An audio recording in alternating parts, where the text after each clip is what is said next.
Well, hey there everybody. Guess what? It's time for another Life DownLow'ed live. I am here with my crazy long lockdown hair. And as always, I am joined from Casa de Edge. But she's not here, she's somewhere else. But I am joined by my lovely podcast / Periscope / Twittercast wife, the amazing Samantha Rink. Say hi, Sam. Hello everybody, I am here clutching onto my cup of tea because I'm not awake yet. Not awake, but I hear that we've already had quite a lot of hellos. People are already saying hello hi everyone. in the comments. Hi. We are actually on Samantha's nipple slip watch today. Because I stupidly decided to wear this little number. I found it. I think I bought it when I was like 17 in like the south of France because I was trying to be cool and like a hippie, and I dug it out because I'm as some of you might know, I'm shielding at my mother's house, and it's really great. Like I've been finding loads of little gems that all my Buffy memorabilia. I have seen your Buffy memorabilia on Instagram. Totally, all the cats crying, and I found this, and I was like, I'm going to wear it today because I've got a really nice tan, and my hair's all cute.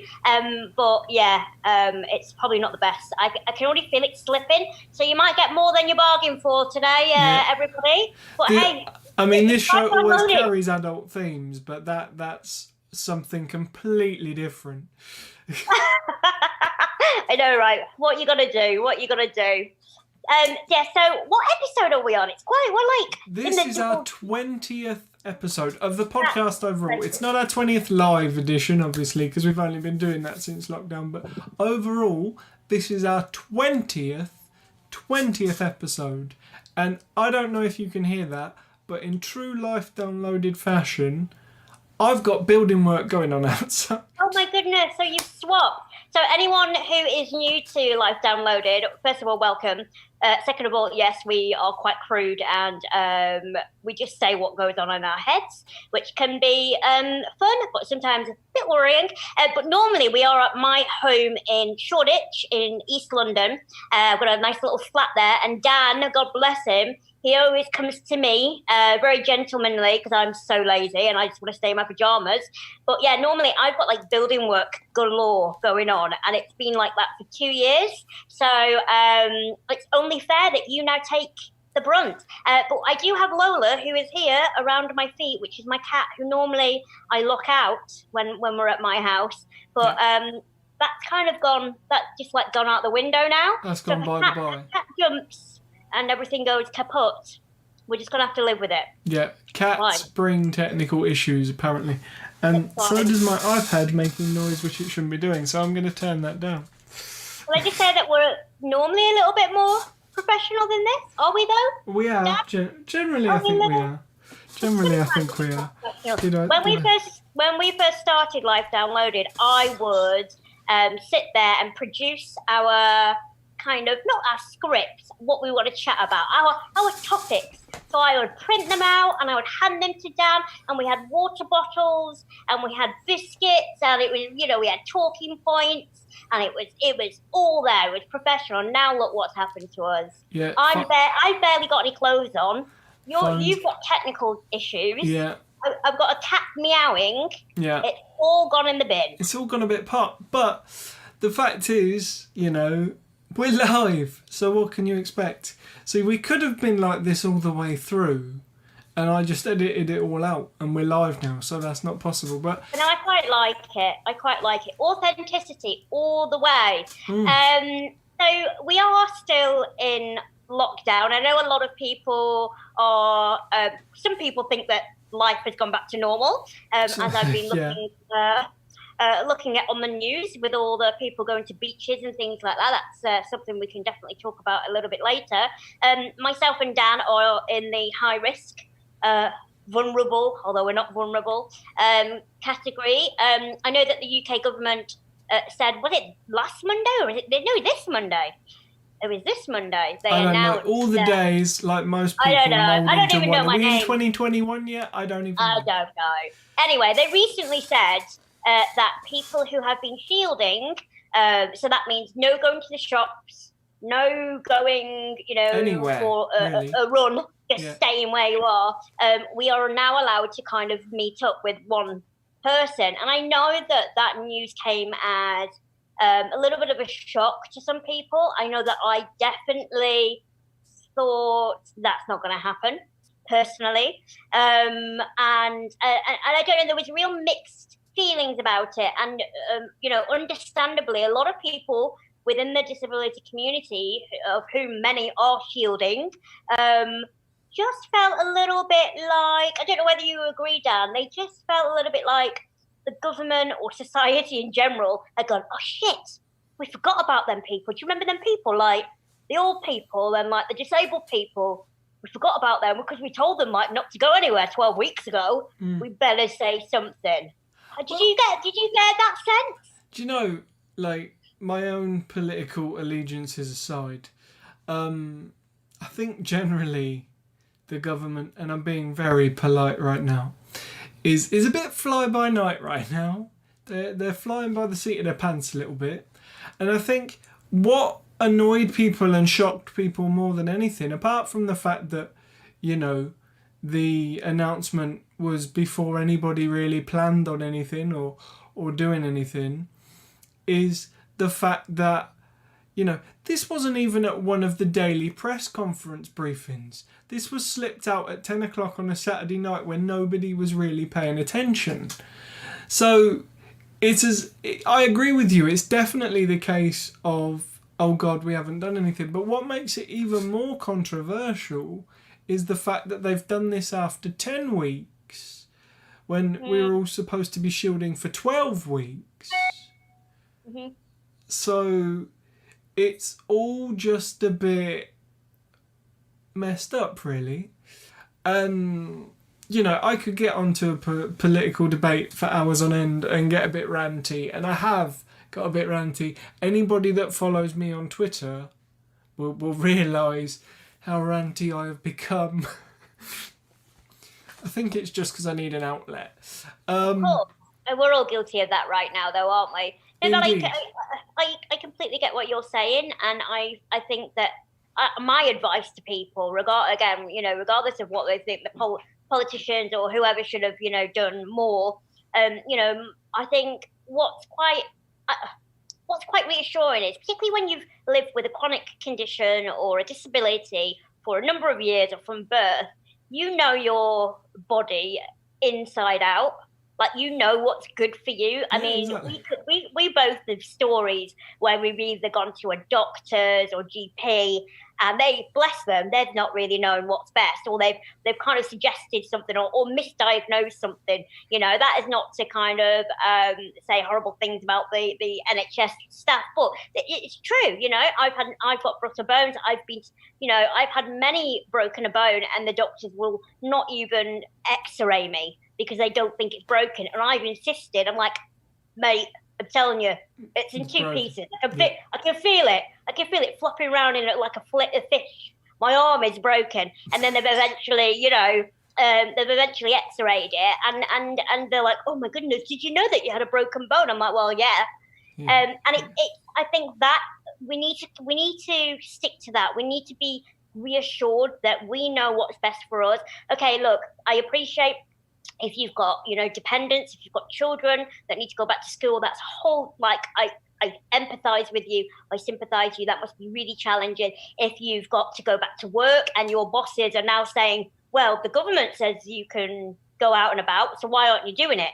I can imagine that must just be so stressful and unnecessary. I think what I would say is, we definitely have a good enough ground to say that we can work a lot from home now, which has been proven. So anyone that feels like they're pressured, who are high risk and they feel like they're pressured to go back to quote unquote normality, whatever that means, I think you should hold your ground. I think you should trust your instinct. You know your body, you know what's right for you, whether you could limit the contact that you come into, So definitely be firm with that. I think you need to set some ground rules and say to people, no, I'm really quite scared, because let's face it, we have been seeing hordes and hordes of people, what it looks like to me, just completely going back to how they lived before with absolute no regard for other people. That's what it feels like to me. I've not spoken to them individually, and that's terrifying for someone like myself. And I mean, what makes it all the more problematic for those of you that aren't aware and aren't following politics like a hawk, like I am right now. That's why I don't have to, because I just get it from you, Dan. Yeah, I'm the beauty, you're the brains. Well, you are beautiful, it's true, but and you are very intelligent too. Let's not throw that away. You know what you're talking about. Yeah. But when I'm on the Prozac, I do. That was a joke. But I mean, for example, the government are trying to push through the fact that members of Parliament need to go back to work in the Houses of Parliament.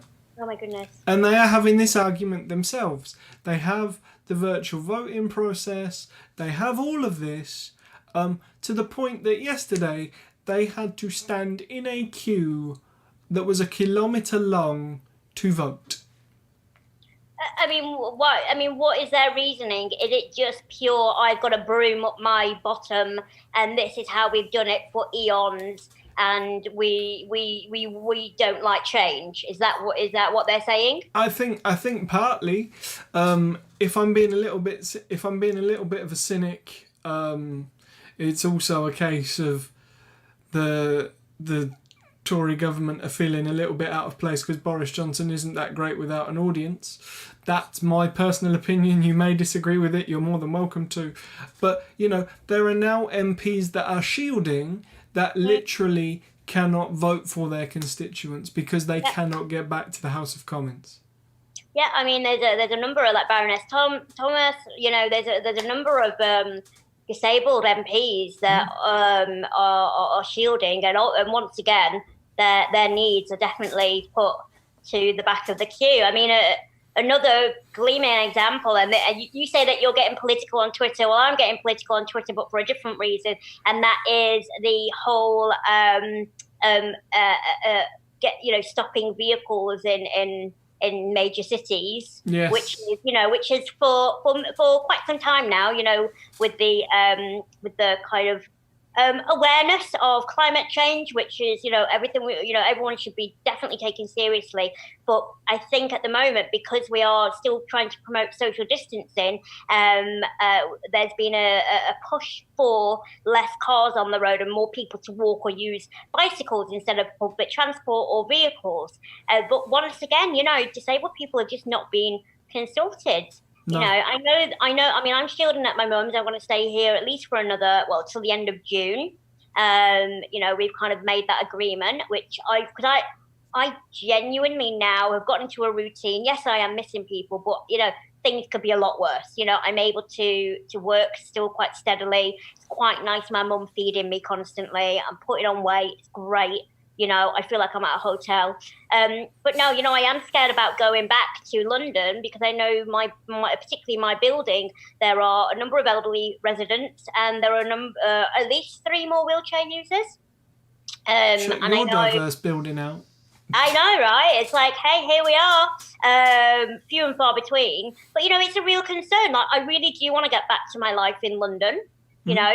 Although it's been nice being back home and it's nice spending time with my mother, I never thought I'd say that. No, I'm joking. She's like my best friend.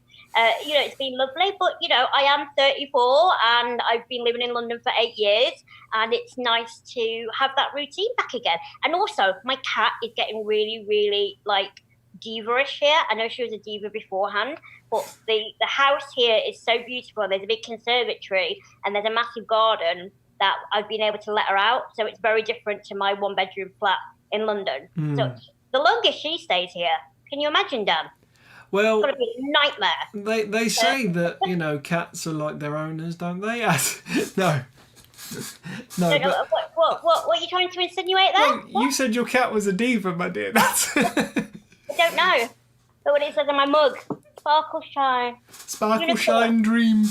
But no, in all seriousness, no, I appreciate that because, Lola, when you're in London, is very much a house cat, and she's been And now she around. had a smell for the wild. Indeed. You can smell them little mice and the birds.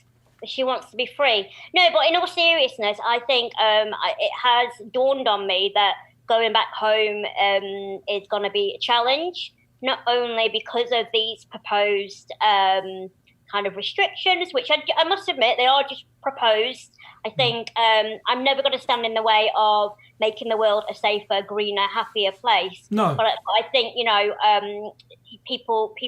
disabled people need to be brought in the conversation because actually we can come up with really amazing solutions.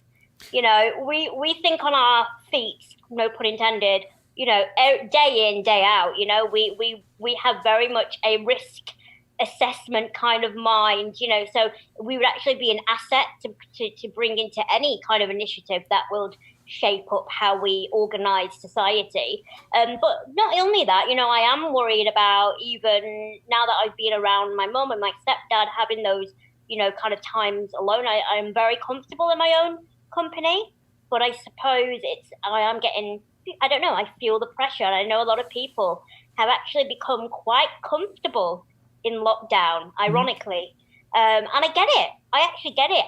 I always say that, I don't know whether you feel the same. Have you ever, you must have spent time in hospital, Dan, maybe when you were younger. Oh, yeah. And maybe anyone that's listening, I always say, even though hospital was pants, because normally you're getting cut open and it's going to be pain involved, or it's just not going to be pleasant. But equally, I kind of liked hospital, because I used to get like jelly and ice cream every night. Right.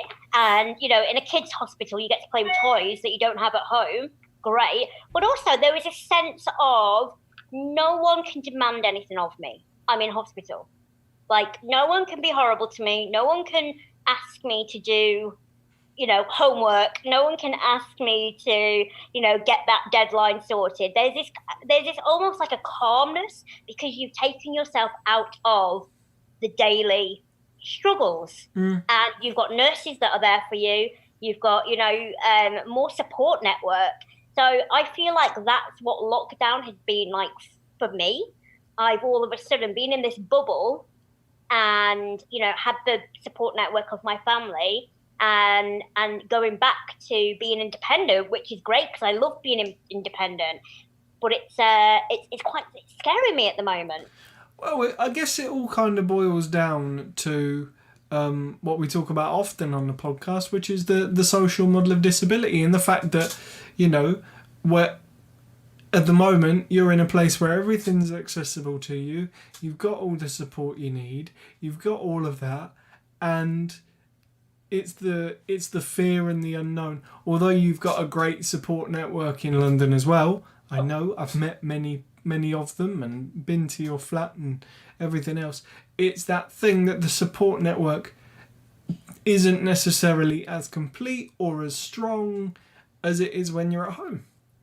Absolutely, and I, again, I'm sure people are feeling exactly the same, and we've also, even though we've learned how to work differently, I think it's great that we're able to do Life DownLow'ed live, which is fantastic. It brings a different element to it. And I know that a lot of people that maybe were denied, kind of be partaking in activities or being employed are now, able to say, hang on a minute, we can definitely work remotely. But I think there's that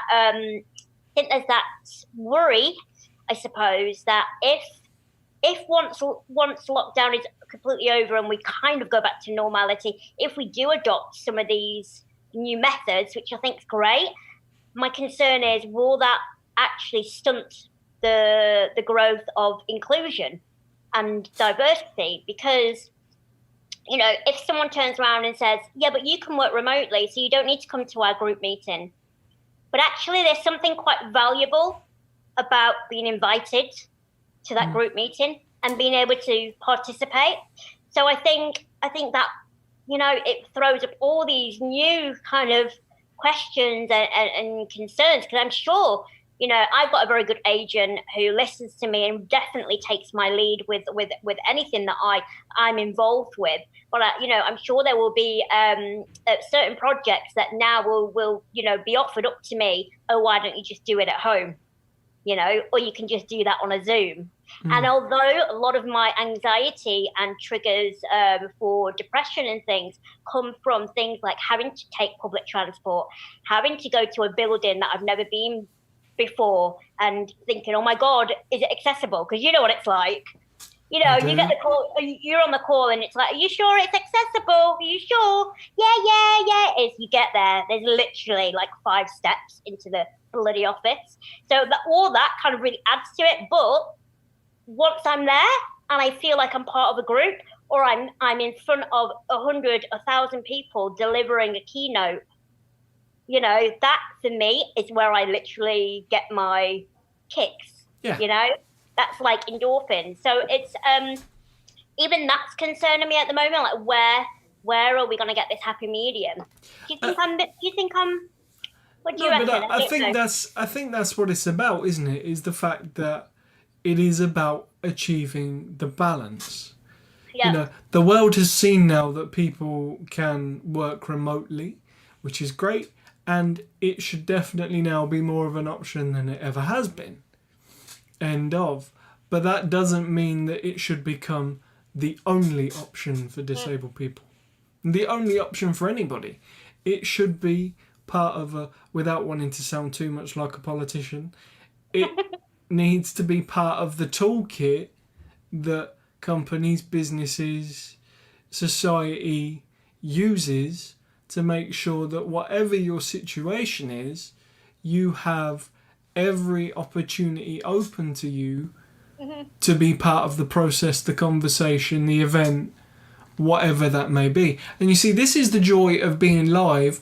Aaron's just said in the comments that Keir Starmer has just raised about issues about disabled people in Prime Minister's questions. Right Damn it, now. Janet, that Keir, eliminate. Keir Starmer. How dare he? I kind of fancy him. Is that weird? You fancy Keir Starmer? I feel like I did.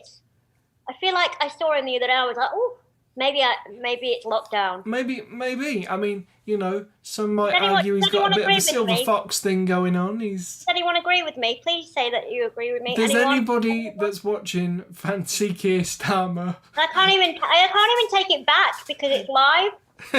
No, you can't. It's live and it's being recorded for posterity. I feel really upset now. No, I can see that though.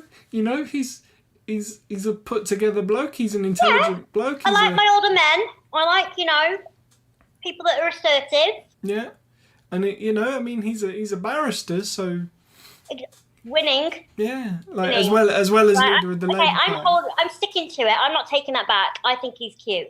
Yeah, fair enough. You've heard it here first. Life Downloaded, 3rd of June, 2020. Yeah. Sam fancies Keir Starmer. Rachel said there is something about him in the comments. Oh my God, I love you, Rachel. Thank you, Rachel.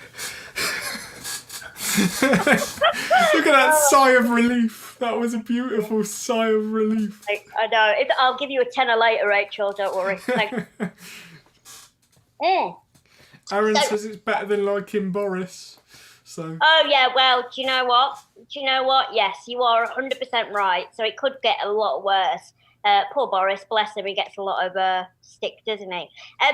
So I wanted to actually talk to you about something that we've mentioned in our previous Life Downloaded podcast, is that just before lockdown, I was about to embark on a journey of cognitive behavioural therapy. I don't know whether you remember you telling me. Yeah.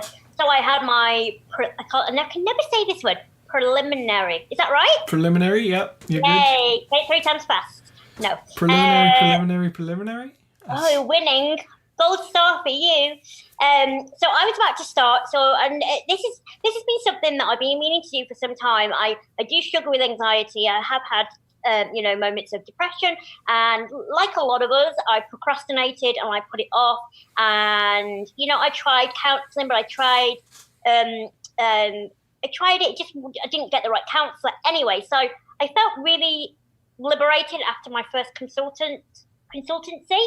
So an hour, really got, just, I thought, my goodness, I'm actually making steps towards a better well-being and better mental health for myself. And then obviously pandemic came along, and I got a message from my GP saying, sorry, all services are suspended, which actually blew my mind, because given the fact that more people are experiencing mental health concerns right now, the fact that my GP or the services were completely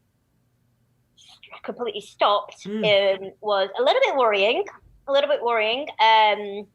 Anyway, that's another kind of whole another issue. But they messaged me and they said we can start doing them again, and they gave me some options, and I decided to go for four sessions or telephone sessions, and it was really interesting. Now I've only had the one session, and it's interesting for one because I'm not in London, and a lot of my anxiety comes from being in London and having to do things independently. So actually, I've been quite chilled in lockdown, as for the reasons we mentioned earlier. Yeah. But it was really quite interesting because I'm sure cognitive behavioural therapy will help me in some way, and it's wonderful for some people. But this is why I think that we need more therapists or mental health professionals who actually have disabilities, because I genuinely found, talking to this gentleman, that when I was raising some of my concerns, particularly about having, brittle bones and a lot of the anxiety that comes from that, when he was paraphrasing, God bless him, he was equating my fear of breaking a bone, which I've had over 200, so I don't find it an irrational fear, to someone worrying about having a plane crash. So I don't know whether I'm going to really struggle. I'm obviously going to use the tools, but I definitely think that moving forward, I would love to have someone who can empathise and who doesn't have any of these unconscious bias, and who doesn't see disability in a certain way, or who can kind of relate a little bit. Is anyone who's listening, has anyone experienced any counselling? Does anyone know of any counsellors that have disabilities? And would that be an issue for you? Have you found that counsellors just don't really get disability, and that can be quite problematic? Aaron says he's done some counselling, but his was very much Carl Rogers and person-centred. Okay, cool. Corinne is being very kind on Periscope, where we're streaming. We're getting super hearts, which means they really love it. I love hearts. On Periscope. I'm going to try and do that, but I've got a really weird, dodgy little finger. It doesn't do it properly. I've got really bendy fingers. Yeah. So I just can't do it. See, really I've just not got the dexterity. Look, maybe. We're both rubber. Oh, you can do it like that. Can I do it like that? Is that good enough? There you go. Yours is better than mine. Okay, anyway. Getting back to counselling. So yeah, I know. So back to counselling. So I am totally the person that goes, no, I know best, and I'm just going to give it up. So I definitely need to kind of put my ego to one side and sit back and listen to what they're wanting me to do, and really try and implement them in my life. But yeah, it's difficult when you're bearing your soul, or you're being very, very open to a stranger who just doesn't seem to get it. Doesn't quite get it. Yeah, no. Doesn't quite get it. And I can appreciate that for sure. Like, it's the whole thing of lived experience, and it being, as much as, people try and do what they can and try and understand, sometimes that lived experience is invaluable. And it's why disabled people talk about the disabled community, because we all have that lived experience. Yes, our experience is all slightly different because we've all got different impairments. Like I've never broken a bone, touch wood. Right, rub it in. No, but you know, God, I not have a cracked my head competition, open Dan. 4 times. Not a competition. I've cracked my head open 4 times. So, you know, maybe that's it. But I can appreciate, because I still, you know, am looking at places going, am I going to fall on my ass on a regular basis? Yeah. So the experience is personal and different, but that shared understanding is what makes it valid. And, you know, it's that whole thing throughout society, isn't it? I mean, we were talking about disabled people giving their lived experience to making the world more accessible. It's all about lived experience and getting those people with that lived experience in whatever role it may be, whether it be therapy, whether it be trying to sort out making transport greener and social distancing in this new world that we're in and making things more accessible. It's just about pulling on people's lived experience all the way around. I mean, you know, I had some therapy when I was a teenager, and I was very mainly because of needle phobia. Still the biggest needle phobic on the planet, but while I was there, also dealt with a bunch of other stuff that's probably made me a more rounded guy overall.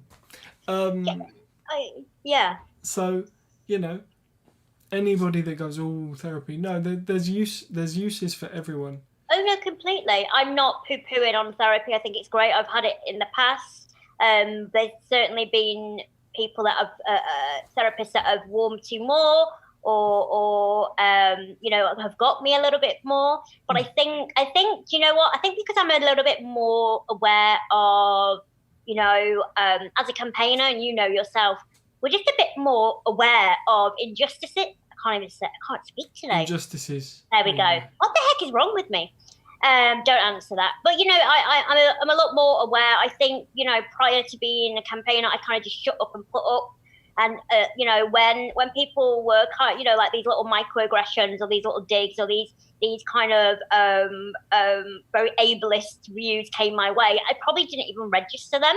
And if I did, I just was like, oh, okay. But I think now I'm a bit older, and I'm just a bit self-aware, and I also talk a lot more with people from the community, and I hear, you know, what they go through daily. I think this is what's, for me, this is why I would really like a counsellor or a therapist that has some kind of understanding on a deeper level. I mean, a friend of the family who's a psychotherapist, you know, just randomly chatting the other day, and I've got 15 hours personal assistant time. Yeah. And you know what it's like. So when I don't have a fracture, I'm pretty self-sufficient. The only two things I really struggle with is making my bed. Like, it's really hilarious. I should film it one day, me trying to make my bed. I literally have to like crawl into the duvet and like hard work, and take my bins out because my bins are downstairs in a very obscure place. I can pretty much do most things, but my PA definitely helps alleviate just the stresses and the worries. When I've got a fracture, I'm like a baby, or I need pretty much everything doing for me. But we all know, if I were to write on a piece of paper when I'm applying for a PA, I'm fine most of the time. But when I'm broken, which could be any day, I need more care. You know what it's like. They'll be like, no, not disabled enough. Let's move on. So I get 15 hours, and I was explaining this to this psychotherapist. She went, yeah, but you definitely need more, though. It's not enough. You definitely need more. And I thought, gosh, how do you know I need more? Actually, for me, as it stands, probably don't need, if I'm not broken, probably don't need 15 hours. You know, I hope no one from DWP are watching this. I swear to God, no. That's like my direct payments cut. No, but the thing is, you do, and, you know, and I'm not saying that somebody that doesn't have the lived experience can't empathise and can't understand, but it's the case of, generally, it's like when I argue for, sorry, I'm on a different thought process, but it's like when I'm doing equality stuff for acting work. You can employ a disabled actor to play a disabled character, or you can employ a non-disabled actor to play a disabled character.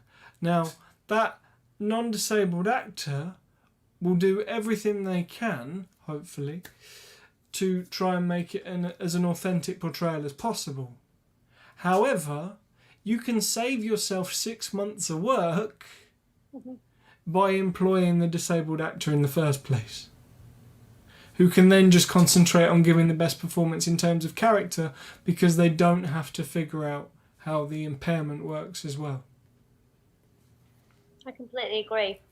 And it doesn't mean that non-disabled counsellors or non-disabled people can't do a good job and be good allies, but if you've got somebody with lived experience, you cut your workload in half. Completely. And that's basically what it boils down to. And it gives that authenticity. And being authentic across the board, whether it's acting, whether it's giving support, is actually really quite invaluable. So if anyone knows of any therapists that have a disability or think that would definitely get me, drop it in the inbox. Drop it in the inbox, tweet us, email us on lifedownloaded.com. I will let everyone know how I get on, and I promise that I will put my ego to one side and I won't judge too much, and I will do my homework. I'll do my little diary that I'm supposed to be doing, which is strange. And I will keep you all up to date, because I do believe that, the first step is actually getting the help, and I'm grateful that the help is available to me on the NHS. That's absolutely wonderful to have. So I'm not kind of devaluing that whatsoever, but it's an interesting topic, and it's something that I would love to maybe look into a little bit more. You mentioned the word ally, Dan, and I've been doing quite a lot of interviews as of late because I'm so popular, and a lot of people ask what would make a good ally to someone specifically with a disability. Have you got if there's anyone that's tuning in that is non-disabled, how can they be a good ally to people with impairment? First point, listen. Listen, it's that simple. Listen, and don't listen and pay lip service and go, yeah, but actually listen. And when deaf and disabled people tell you, look, this is really good, keep doing it. Sorry, Spider-Man on my desk making random noise. But when, the disabled person goes, this is really good, keep doing it, or this is a bit shit, don't do it that way, try doing it this way. Listen. It's not, it's not about personal attacks. It's not about, you're doing it wrong, But you can be a better ally if you listen, flat out. Completely. I completely agree. And I think not being offended if someone says that, you might be being a bit ableist or you've used the wrong terminology. It's not about shaming you. It's not about making you feel bad. Heck, we all do it. Yep. I've made mistakes. I used to use wheelchair bound all the time until someone pointed it out to me.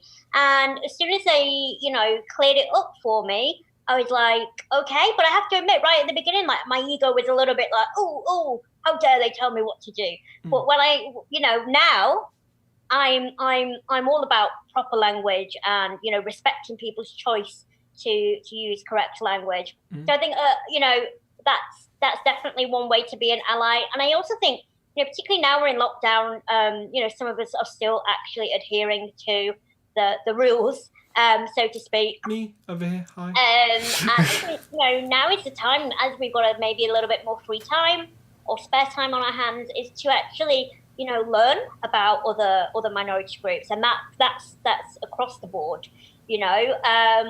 Follow someone on Instagram that maybe has a disability. I think one of the things I'm actually, loving is I've made lots of lockdown buddies. People that are lockdown friends. Yeah, lockdown friend. and a number of them with a variety of impairments, and it's been it's been great for me as well, because I feel like my eyes are opening, because I'm learning all the time. So I think use your time wisely and educate yourself. I don't think anyone can. There's no excuse to be ignorant anymore. I genuinely believe that. I think we live in a world where information's at our fingertips. A lot of us have smartphones. Okay, not everyone, but a lot of us do. And when you're on that underground tube station, on the commute to work again, maybe Google my name and look at all my Metro articles. They're a 3-minute read, and they and put maybe you down solid. To be fair, exactly, you might learn something. So I think that's important. I think it's important that we're coming together at the moment, because I genuinely feel a little bit disheartened at the moment when I am seeing a lot of people, not all, but I am seeing a lot of people just blatantly going back to normality. Some are doing it because they believe, the economy is more important. Some people are coming from a place of ignorance, but that actually makes me feel quite vulnerable in many ways. Like I don't have allies that don't actually care about my needs or the needs of other people that are in the same boat. Have we got any questions there, Dan? You're looking. I'm looking at the comments on the screen, which is why I'm sort of looking away. We've had quite a few. Aaron says he hates the term wheelchair bound. It makes his skin crawl. Corinne says it's okay not to feel okay. Adam Pearson, the lovely Adam Pearson, has popped in to say hello. And as always, he heightens the level of debate by going, "What's your favourite bear? I like pandas." So, Sam, what is your favourite bear? That's really hard. I like pandas too. Care Bears. Care Bears are a good shout. I personally think if I was to choose a bear, it could possibly be the polar bear. The polar bear is my favourite bear. But they could kill you. They're like cute, but they're lethal. Like, at least you could cuddle a panda. You could cuddle. Well, I don't know. Could you cuddle a panda? Maybe that's. Yeah, see it all the time in the zoo. But yeah, I think I'm a polar bear fan. Thanks, Adam, for that. That really helped our really highbrow conversation. It did. Just diminished our live chat to But simplistic form. We do keep an eye on the comments. I mean, the lovely Kelly's back, and she's been saying that she's got concerns earlier because we were talking about kids going back to school, and she says her daughter's going to nursery, and she's got concerns about that. So, I think the feelings are all over the place, but in that important worldly debate of favourite bears, Adam now says, "Thank you. Polar bears are the largest carnivore. Good decision." Thank you, Adam. I'm glad you appreciate my bear choice. What about my bear choice? What, the Care Bears? Yeah. The thing is, can you remember the name of any of the Care Bears? No. Adam, I know you'll know. Adam doesn't even know if I had one. Care Bears. I don't even know if I had one. There was a sunshine bear. I'm pretty sure there was a sunshine bear. We didn't. My dad was an antique dealer, so we didn't get like all the news, the new stuff. It was like, here, have like a bear that smells like it's been in someone's attic for 5 years. I'm not even joking. Go on, Aaron. Name us some Care Bears. You work at Hamleys. Tender Heart Bear, Love a Lot Bear, Sunshine Bear. Everybody's naming Care Bears right now. If people are just tuning in now, this is just like, I might as well just give up my career. Is there a Funshine and a Sunshine Bear? Are they two different bears, Aaron? Fill the gap for me. Come on, Aaron. No pressure. No pressure. Get Googling. But yeah, Rachel says there's a Tender Heart Bear, a Love a Lot Bear, a Sunshine Bear. Can you still get them? Well, Aaron works at Hamley's right now, and he's naming the bears. So, Aaron, do you get a discount? I think we've established that Sam wants a Care Bear. Oh, anything. I love like toys just in general. That came out wrong. I like teddy bears. Hey, Ayrshire man, welcome from Glasgow. How is it up there? Darling, tell him that, you've joined at the worst time ever. We were having a really, thought-provoking conversation, and now we're talking about Care Bears. So you might as well just, leave now, because it's probably not going to get any better. Unless you really like Care Bears. Adam says that didn't come out wrong at all, Sam. All right, Adam, you keep it in your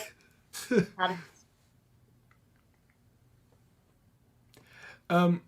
Aaron says they've had him at Hamley's for 35 years since they've debuted. So there you go. Impressive. I could do with some Sylvanian family as well, though. Quite like that. Sylvanian families. That's going back a bit. Victoria on Facebook says there are Care Bear cousins too, like lions and stuff. See, I'm learning right now. Mind is blown. Build-A-Bear did Care Bears apparently as well. They're overpriced though, Build-A-Bear, sorry. Controversial. Controversial. I've never had one. As a 35-year-old man, I am comfortable saying I am a fan of Marvel Build-A-Bears. All right. It's true. All right. Right, but I've already said that I fancy Keir Starmer, so there you go. That's it. I mean, you're learning it all today, people. I feel quite sad that we're... Dan likes Marvel Build-A-Bears. Sam fancies Keir Starmer and wants a Care Bear. Sylvanian families are Aaron's favourite toys. He's with Aaron, you on that. put some in your handbag when you're back at work. Send me some freebies. Send you some freebies. Be serious. Oh, I know you are. But yeah, so How are we going to bring it round to some sort of decent closure now? Because let's face it, I feel like the energy's gone. It's just been. Ayrshire man says he loves Care Bears. Who doesn't? So he's happy to join right now. Gosh. Well, I don't know. Right, I'm going to leave now. So. See, but this is what you get from Life DownLow'ed. I don't know whether I like it, in-depth conversation. Oh, and also, do you know what? I don't know how to turn off my emails. How do you do that? Turn them off? Yeah, because they keep coming at the top. Oh, Aaron says he's going to send you some pictures, possibly of Care Bears. I don't know. What else do I like? What else do I used to play with? Polly Pocket. Used to love that. See, I had the boys' version, Mighty Max. I had the boys' version. Are you joking? There was a boys' version? Well, very similar. Same concept, but they were adventure playsets, so they had dinosaurs and zombies and. That is quite. That's I like that. I like that. Mighty Max, they were called. Mighty Max. We used to have that, and I used to have these things called Coca-Cola Kids, and they were like soft dolls. They were very rare. I've dug out all my old toys. I love it. Obviously, a bit of Lego. See, Adam has met Aaron in Build-A-Bear in Hamleys. See, we're connecting the world right now. The world, I don't really think so. I think that was a stretch. That was an absolute stretch. What I was going to say, I would love to hear what people would like us to maybe talk about. Toys, apparently. I'm not doing it anymore if we're just talking about this. So, me and the Life DownLow'ed team, we have been trying to get some lovely guests, but our schedules just haven't collided. It's quite tricky trying to juggle everybody, which is fine. And I'm sure that you're all happy with just both of us prattling on for an hour, old school. But please let us know if there's anything that you would want us to talk about, if we can maybe give our own advice on a subject that maybe is challenging for you. I think that's I get a lot out of hearing what people really want, because it's although me and Dan enjoy doing this and it's a good crack and we're really good friends, I think it is a platform for good, and that's why we set it up. We wanted to share information, we wanted to be a support network for people. not just within the disability community, but for everyone. Oh, my laptop's wobbling. So please, DM us, and we'll definitely try and answer your questions. Indeed. Or topics. I'll tell you what, Adam, for next episode, because he's in the comments again, would you like me, assuming that we're still doing the live version, to have a bear of the podcast? Would that make you happy? We have to get a bear now. I'll put a bear on screen. Hang on, I can get one. Wait. Hang on. Here we go. Look. Sorry. Because it's as if I came prepared. Hey Chris, how you doing? Look, there you go. Polar bear on Life DownLow'ed. Because it's as if I came prepared. This is the famous bird's eye. I think it was bird's eye. Was it bird's eye? Yes, bird's eye polar bear. There you go. Ah. There you go. Bears on Life DownLow'ed. Bears. Not weird at all. So we need a bear of the week and a fact about that bear on the next podcast for Adam. Bear of the week. No pressure. I think I've got a polar bear downstairs. I think so. I'm going to have to find it. I've got a big penguin round the corner. Of course you do. That was a phrase I didn't think I'd hear today. Big penguin round the corner. I'm styling it out with a bear. Right, on that note, because again, I need a wee, and also I do actually have another meeting to go to because I'm very important and very popular. You are. I am. It's lovely to see that your hair has grown. Massively, yes. My hair has grown a lot. Thank you for everyone for joining us because you make it way much more funner. Way much more funner. That was beautiful command of the English language. You wouldn't have thought I've got a postgrad or anything like that. Like that was 5 years of good learning. Yeah, it was. Good. I'm not in debt at all. It's been fantastic. Thank you so much. And please stay in contact and let us know if there's anything that you want answering or just for us to chat about. And I'll manage to turn off my email. Yeah, my notifications. So thank you. I have been Samantha Rank. I, as always, am Dan Edge. For those of you that want to follow us on Twitter, Instagram, at Life DownLow'ed, it's on the screen right now. Follow us all. If you want us to talk about stuff, drop us a message. Keep in touch. We'll probably do a next episode in about a week or so. This will get edited and put on the podcast side of things when I get time to do it.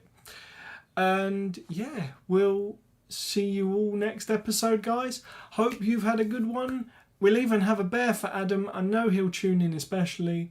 But take care of yourselves, look after yourselves, and we'll see you all soon. Bye. See you later, everybody.